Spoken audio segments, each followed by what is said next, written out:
Sometimes riding the thing comes with a lot of risk. If it's risky and you make that mistake because your skills aren't there, then the consequences, well, they can be pretty annoying. So how do we find a way to get through any situation, no matter how tricky, without ending up upside down in the river, stuck for hours and hating life? We do something we've always done, but we do it better. For every clip of Paul Tarres being graceful as fuck on some two-wheeled vehicle, making it look like he's playing a game of trial bike from the mid-2000s, you can find a video of an equally talented Chris Birch being masterful at something very different. It's not pivot turns. He's not being graceful like a ballet dancer, but he is getting a very big adventure bike through some insanely tricky terrain.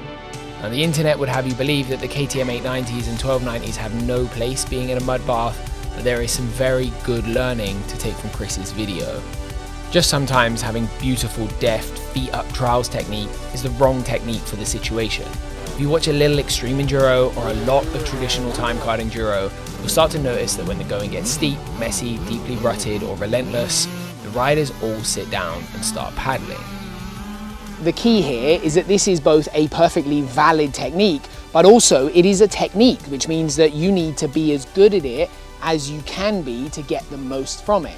It is a great skill for getting you out of trouble, and the better you are at it, the more trouble you can get out of when you run out of talent or you are absolutely destroyed, and both of those things happen when we ride adventure bikes. No, you might think that this is pretty easy, and while you're right, there are some crucial steps that I regularly see missed out and some myths that exist around this technique. It's quite easy to paddle your bike badly, creating more problems than you're solving by being sat down. The first step in solving this is having good sitting position on the bike. Just like we need a good standing position, the sitting position has a big impact over our control of the motorcycle. Where we sit, how we sit, and where we position our hands on the handlebars has a big impact over the steering, the control left and right. It helps us keep up with the bike, it helps us not use our arms too much and avoid wayward steering as we're riding sat down. Now on an adventure bike, typically you want to sit as far forward as possible. And the ideal position with any bike is to be in the middle of the bike, in between the two wheels, but between the two axles on this bike is somewhere here. I can't quite achieve that, so I'm going to sit as far forward as I can. You see in this clip, my upper body is pretty upright here too. Side on, my head is slightly in front of or in line with my hips.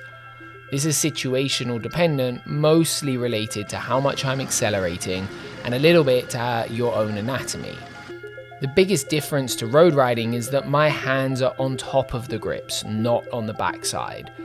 They're also slightly turned out, and that helps have a deft grip, but it also helps our elbows be high and wide. Having your elbows high and wide helps with a whole manner of things, including avoiding accidental inputs on the handlebars. This is so much more important than you can imagine. Now that we're sitting on our bike like an off-road rider, the next step is to work on our legs. The key here is that they need to be doing something purposeful. This skill will vary a little bit depending on how tall you are, how long your legs are, and whether Mercury's in retrograde. And you can do it one-footed, you can do it two-footed, but whatever you choose to do in whatever situation, there are a few golden rules. If my feet are off the foot pegs at all, they are doing something. This is fundamental, foundational riding technique.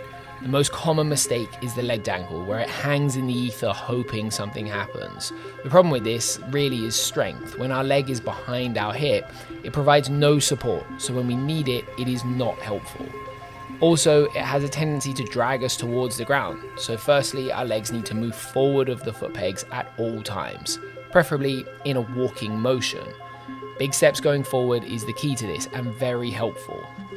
We need to also ride at a speed where we can keep this good form. The better you get at it, the quicker you can do it, and you'll be able to paddle like a possessed person. But at the start, if you're in deep water, that's going to be pretty tricky. I also like to be quite deliberate about where each foot goes. I want my foot on the ground to be an effective stabilizer. So I need to be able to reach that ground well, and I also want that ground to be quite solid. That's within reason, obviously, on both counts, but that is the goal. Now, if you're not tall, fortunately, you can still do this. Unfortunately, you do not have the same margin for error, so being more deliberate with where you place your feet, It's going to help a lot. Likewise, so is doing this one-footed and learning the butt shuffle that we covered previously in our short tips MiniTip Monday. The last part of this equation is having some control over the speed at which your bike is moving. It is surprisingly difficult to keep your bike moving at a nice, constant, controlled forward pace while frantically flailing your legs trying to keep up with it. Being able to find a consistent pace with the bike that allows you to keep moving forward and stay upright requires consistent clutch and throttle control. Think of it in a really similar way to the hill start technique.